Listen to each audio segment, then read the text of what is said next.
Viva Bem. Oferecimento.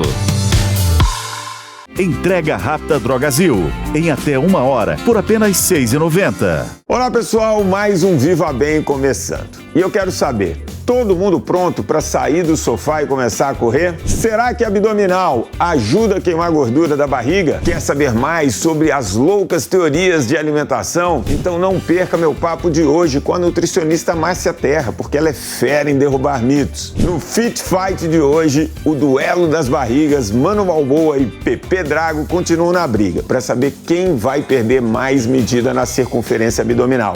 Então, bora com tudo que o Viva Bem tá no ar.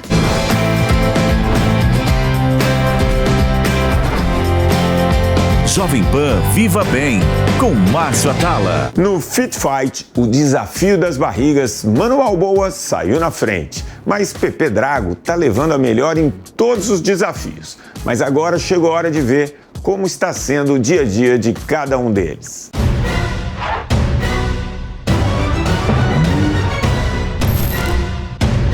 Pessoal, é o seguinte, 9 da noite, fim do dia aqui no escritório. São Paulo tá fazendo frio, então isso acabou tirando minha coragem de caminhar na rua de manhã cedo, que é a minha estratégia principal. Tô saindo aqui do escritório, fui dar uma olhada no meu marcador de passos e dei até agora um pouco mais de 5.000 passos, metade do que eu preciso na minha meta diária.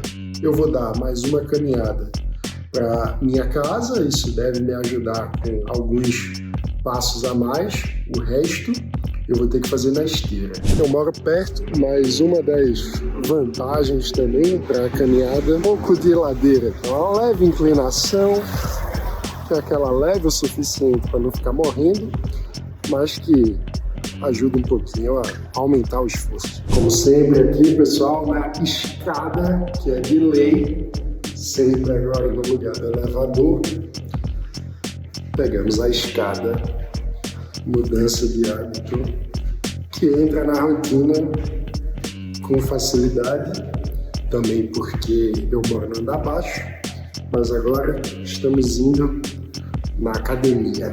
Já estou aqui na esteira, dando play, e olha só, eu vou na velocidade 6 aqui, constante, a manter um bom ritmo, é porque já está tarde.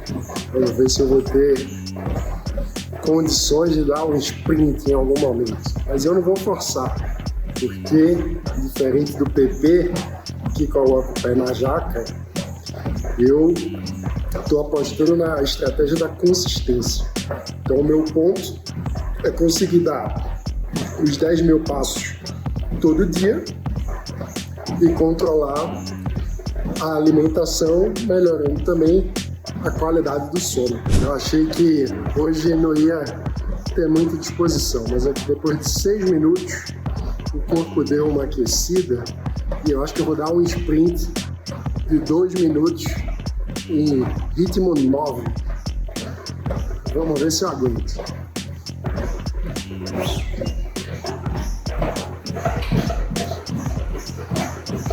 Vamos lá. Enquanto caminho, assisto Luca Bassani, Jornada de Ouro na Jovem Pan, me atualizando aqui das Olimpíadas para saber o resultado dos brasileiros lá em Paris. E enquanto vejo o esporte ali, me inspiro aqui, né? Ter uma vida mais saudável. Fala, meus queridos amigos, querida audiência que está acompanhando aí a vida estressante e difícil que é emagrecer, perder peso e ter uma vida mais saudável. Tem semanas que é difícil, tem dias que tudo é complicado. Essa semana começou muito complicada, eleição da Venezuela, acompanhei bem de perto. Queria estar mais perto, né, inclusive, mas infelizmente, né, por restrição do governo venezuelano, eu fui impedido de viajar. E nesse estresse de ir para o aeroporto, ficar esperando definição de voo, nesse estresse também do trabalho, eu acabei tendo dificuldade de achar tempo para ir para academia. Ainda bem que o meu grande Atala fez um treino para mim para fazer na esteira, pensando em fazer no hotel, pensando em fazer até aqui em casa mesmo, onde estou agora, mas difícil demais, gente. Difícil demais. Dá até vontade de jogar tudo pro alto às vezes. Se bem que tem dias que eu jogo tudo pro alto mesmo, né? Eu tô fazendo um treino aqui que é andar por 1 hora entre 5 a 6 km por hora. E é isso aí. Tô aqui no cantinho que eu não costumo usar de casa, esteira, vendo notícia. Daqui a pouco eu vou apertar um pouco mais aqui o exercício. Talinha, meu amigo, eu confesso que tem momentos que eu falo o seguinte: eu vou fazer exercício físico, eu vou segurar a boca para dar um pouquinho de orgulho pro meu querido amigo Atala, porque é difícil exercer a temperança às vezes, né? Desconto tudo na comida mesmo, mas vamos aí, 1 horinha andando. Fit fight! Maninho, você vai perder, hein? Você vai perder. A disputa está acirrada. O Mano dando prioridade para colocar movimento na rotina e o PP dando prioridade para os treinos na academia. Mas qual será que dá mais resultado? Para os estudiosos da Universidade da Holanda, colocar movimento na rotina é melhor. Eles pegaram 12 pessoas, dividiram em 2 grupos. Um passava 13 horas sentado ao longo do dia, mas fazia 1 hora de treino forte na academia. Agora, o outro grupo passava 6 horas sentado, mas durante o dia eles tinham que caminhar 4 horas, obviamente não consecutivamente, e ficar ainda mais 2 horas na posição em pé, também não consecutivas. E aí, você sabe qual o resultado?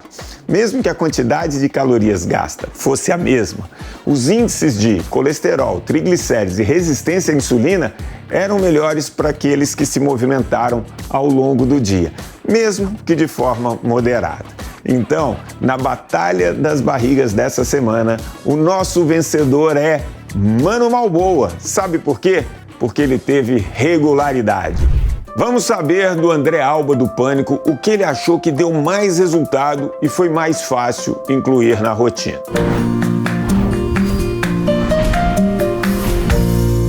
Fala, professor. Olha, foi muito legal esse tempo que a gente ficou trocando ideia, passando informações e tenho a total certeza que tudo que o senhor me passou foi absorvido de alguma forma, algumas mais, outras menos, mas foi muito benéfico pra mim, muito benéfico pra mim. É claro que agora eu tô numa parte de mudança, né? Tô numa fase de mudança, então, por exemplo, faz 2 semanas que eu não consegui ir pra academia, então tá tudo muito conturbado. Eu vou começar a retomar a minha rotina daqui a 1 ou 2 semanas. Só que vocês podem ver que eu não engordei. Por quê? Porque teve uma coisa que o professor me falou logo no início, a questão da quantidade da comida, e isso pra mim foi o meu maior aprendizado. Eu sempre tô almoçando menos. É claro que se dependesse da minha fome ali depois do programa, depois do Pânico, eu ia arrebentar, ia pegar ali a feijoadaça, mas eu acho que esse foi o ensinamento do professor que mais ficou na minha cabeça. Comer em poucas quantidades, até mesmo doce, né? Pega um pedacinho de doce pra passar aquela vontade e depois já era. Então, no almoço, eu reduzi a comida e na janta também. E na parte da tarde, de vez em quando eu como uma fruta, uma maçã, uma pera, uma banana com aveia. Eu tô fazendo isso direto. Então, a alimentação, ela funcionou, a redução da comida, ela funcionou bastante pra mim. Tanto que nesse tempo, galera, eu perdi aproximadamente 7 quilos. Então foi muito legal essa experiência, o professor é muito solícito. O único defeito é corintiano, né? Podia ser santista, né, professor? Mas eu quero mandar um abraço pra todo mundo que acompanhou o programa. No final deu tudo certo, calça está caindo, provavelmente irei comprar novas roupas, então eu sou muito grato aí pelo professor, pelo Márcio Atala. Isso é bom pra minha saúde, é bom pra minha condição física, também por conta da doença de Crohn. Não é aquele resultado tão, sabe, apavorante, tão contrastante, né? Tipo, olha só, mas pra mim fez muito significado. Tinha roupa que eu não consegui usar e agora eu consigo. Então, e a volta dos exercícios serão uma constante na minha vida. Quero mandar um abraço pra todo mundo aí. Muito obrigado, gente. E até a próxima.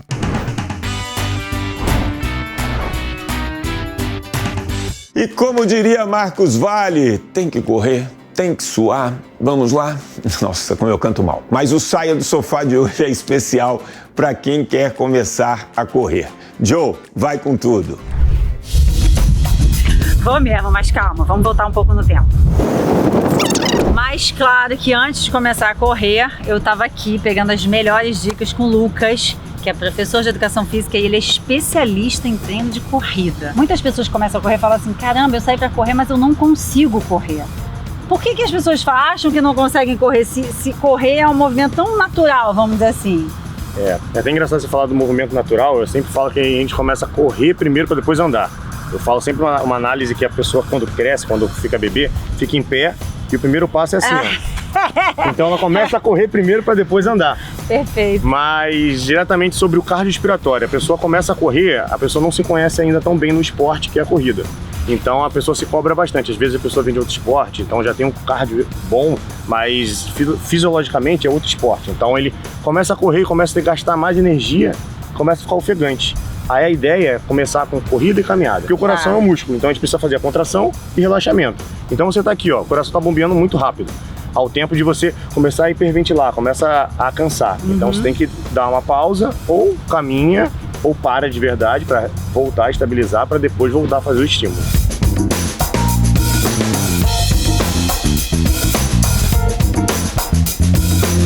Como é que a pessoa sabe o que for o suficiente de corrida e de caminhada? Tipo, vai fazer 1 minuto por um, ou faz 1 minuto de corrida e o dobro para descansar? Boa. Como é que funciona essa dinâmica aí de... Tudo é métricas. Então, hoje eu vou correr 2 minutos e caminhar 1 minuto. Quando começa a ficar muito fácil, tipo assim, consigo correr 2 minutos, não estou ficando mais ofegante. Começa a graduar, começa a aumentar. Isso é muito bom porque você vai começar a ter uma métrica. Antigamente eu corria 6 minutos direto e ficava morto. Agora eu tô correndo 10. Isso tudo é métrica, tudo é subir degraus. Sim. Não tem como você chegar no 6º degrau sem passar pelo 3º, 4º, 5º. Exato, é evolução. Vamos dar uma corridinha então? Vamos embora, agora sim que eu gosto.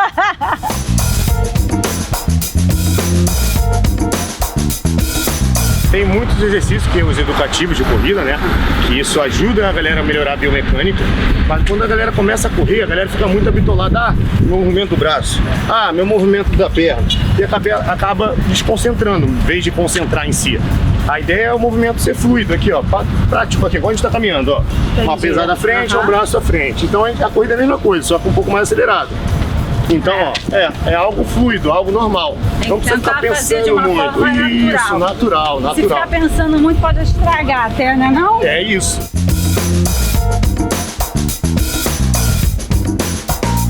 Então, para começar a correr, vamos lá. Prestar atenção no pace, para não querer acelerar antes da hora. Então, ir conquistando esse cardio aos poucos. Aos poucos. Né? Não ficar pensando no movimento da corrida perfeito, mas tentar fazer com que ele seja fluido. Usar um tênis confortável, roupas leves. Roupas leves. Depende. Aqui no Rio, roupas sempre leves, né? Pelo amor de Deus. Não achar que se botar o casaco vai suar mais e vai emagrecer. É engraçado você falar isso hoje em dia, a galera fala, o óculos baixa pacer, o short baixa pacer, que a galera vê a galera com performance, aqueles equipamentos super top, fala, eu vou comprar isso aí porque eu vou ficar muito rápido. Não é certo isso.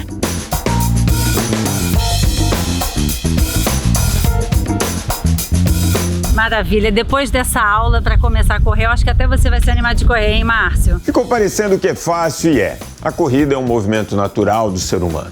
O que dificultou foi a preguiça, o sofá, a falta de necessidade. Agora, se colocar um cachorro bem bravo atrás da gente, olha, eu acredito que todo mundo vai aprender a correr rapidinho, não é não? Com certeza. Então, para dar aquela acelerada na corrida e o povo ficar pronto para fugir do cão raivoso, eu volto na semana que vem com algumas dicas para melhorar o pace.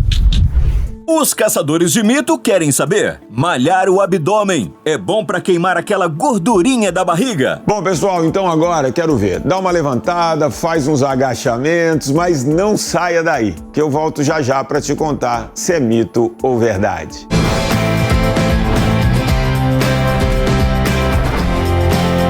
Jovem Pan Viva Bem, com Márcio Atala.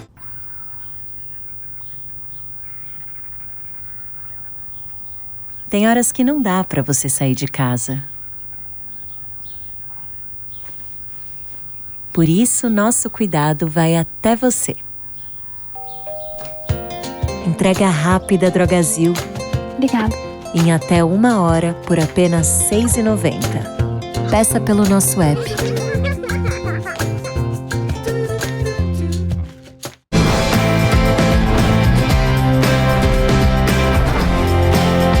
Jovem Pan Viva Bem, com Márcio Atala. Estamos de volta e agora é a hora de desvendar mitos, ou quem sabe confirmar se é verdade.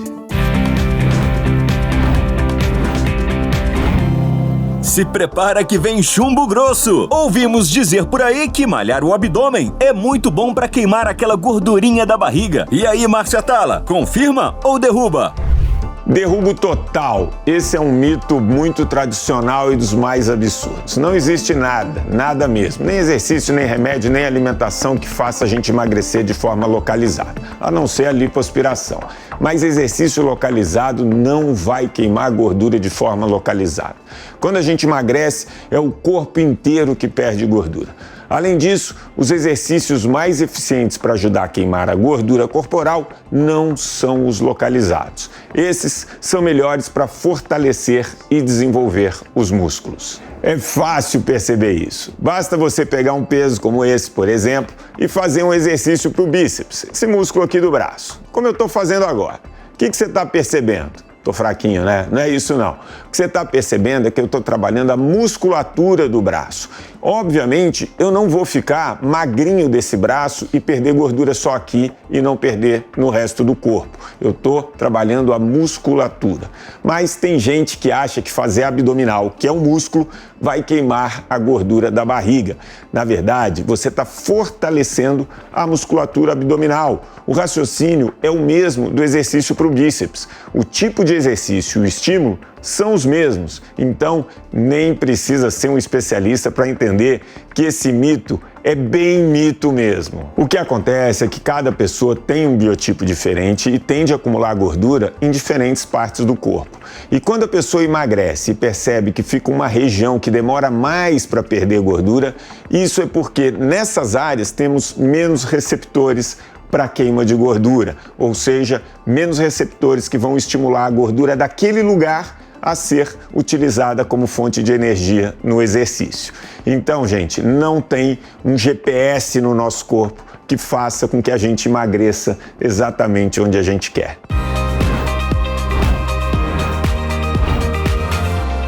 E meu papo saudável de hoje é com a nutricionista Márcia Terra, membro da Sociedade Brasileira de Alimentação e Nutrição e consultora do Conselho Internacional de Informação em Nutrição. Muito obrigado, Márcia, por ter aceitado o convite. A nossa alimentação, né, ela é cercada ali de alguns mitos, né? Eu, às vezes, faço um post, alguma coisa assim, e aí eles falam, não é possível. Se você come pão não pode. A nossa farinha, o nosso trigo, ele é geneticamente modificado, ele é muito ruim, ele engorda, diferente do trigo da Dinamarca. Então, o primeiro mito para a gente tirar aqui é a questão do glúten e do trigo. Então, na verdade, isso não é fato. É mito. É mito porque essa história de geneticamente modificado é muito interessante, porque tem gente que acha que essa palavra, assim, tem algum ser estranho, assim, extraterrestre, que colocaram no grão. Na verdade, quando você vai, é uma melhoria da espécie. Uhum. Não tem nada estranho dentro desse trigo, que não seja trigo. O que eles fazem? Eles fazem melhorias genéticas. Tá? Então, e assim, eles podem, assim, melhorar um gene que, por exemplo, tem uma erva daninha que, entendeu? Ele vai ser mais resistente. Então, por exemplo, aqui no Brasil, a Embrapa trabalha muito com isso para ser resistente a muita chuva ou seca. Vai ter uma produtividade Exatamente. maior. Então, não tem nada, absolutamente nada a ver em relação ao valor nutricional dele. Então, essa história de dizer, assim, que o trigo da Dinamarca é melhor que o nosso, não tem absolutamente nenhum sentido. E o glúten, né, que ele é o grande vilão? Isso também não é fato, porque o glúten é a porção proteica do grão, do trigo, da aveia, da cevada, do centeio. Existe a doença celíaca Existe a intolerância ao glúten. Só que existem pessoas que são assim e pessoas que não são.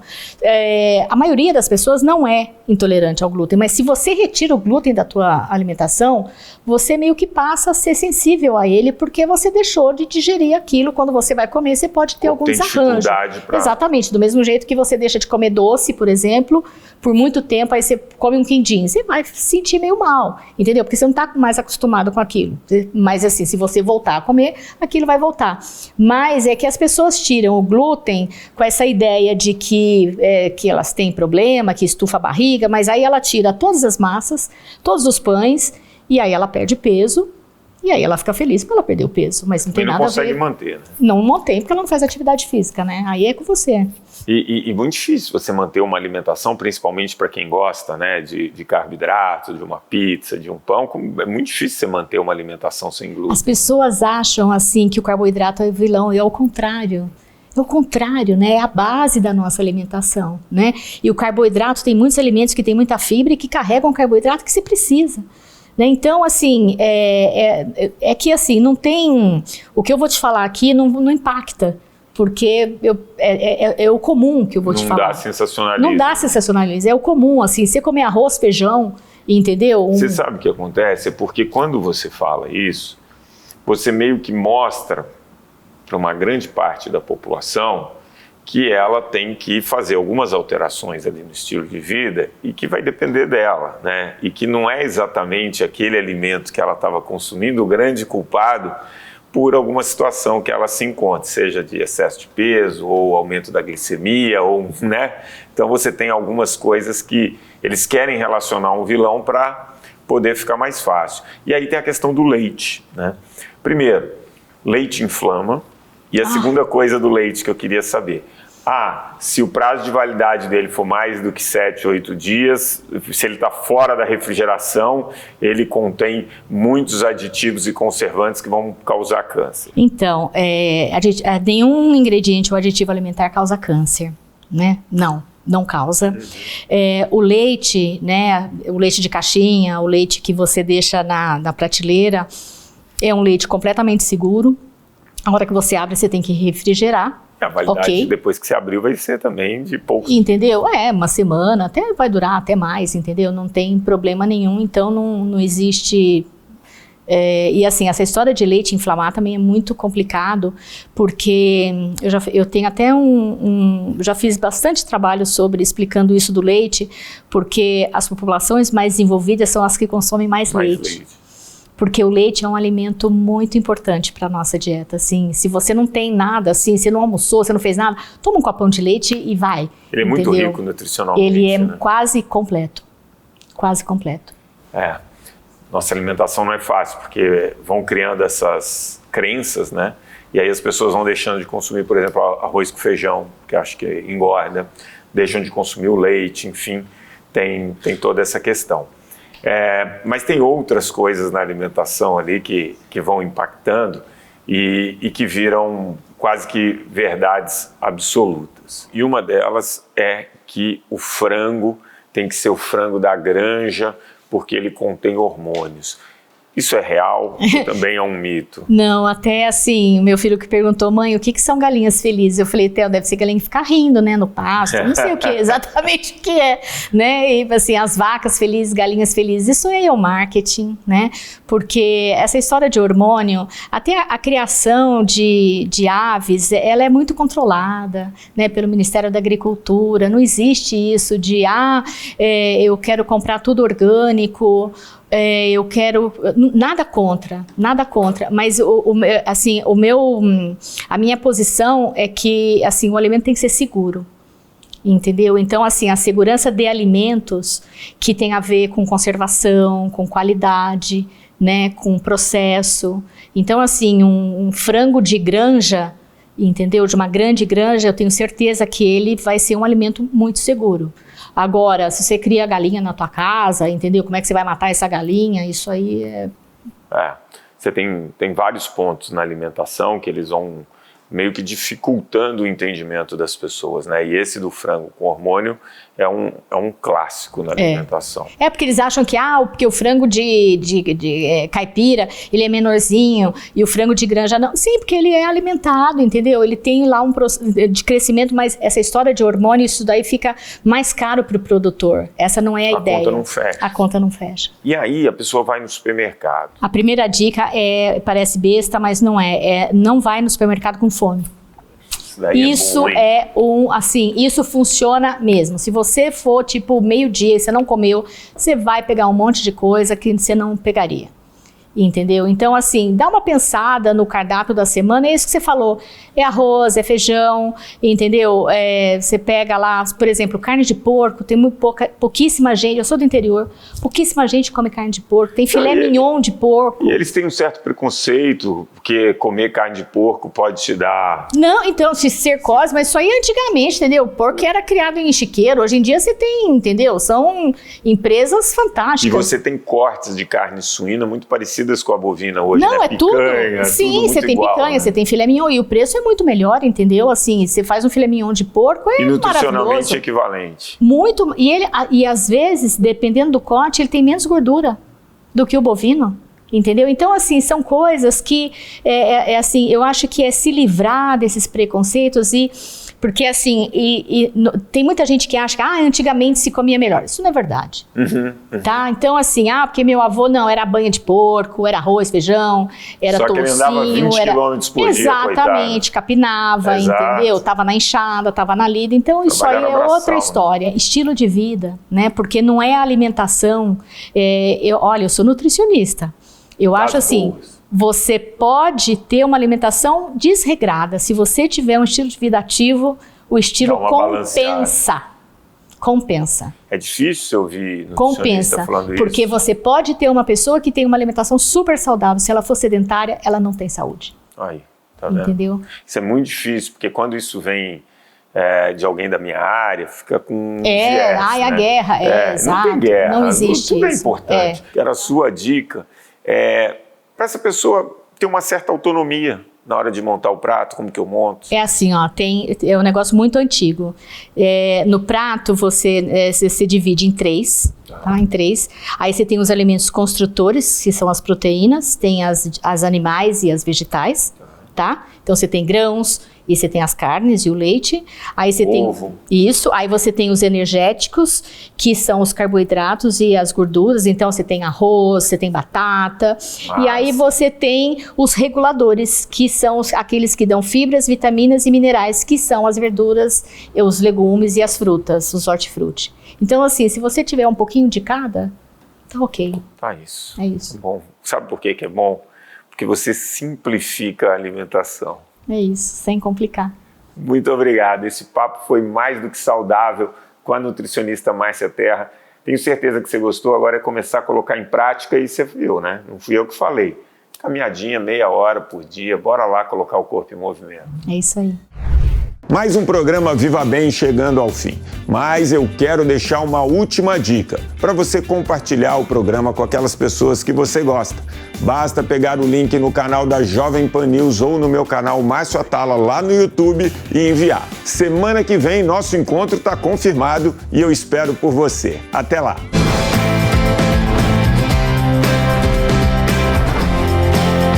Jovem Pan Viva Bem com Márcio Atala. Viva Bem. Oferecimento. Entrega rápida Drogazil, em até 1 hora, por apenas R$ 6,90. A opinião dos nossos comentaristas não reflete necessariamente a opinião do Grupo Jovem Pan de Comunicação. Realização Jovem Pan News.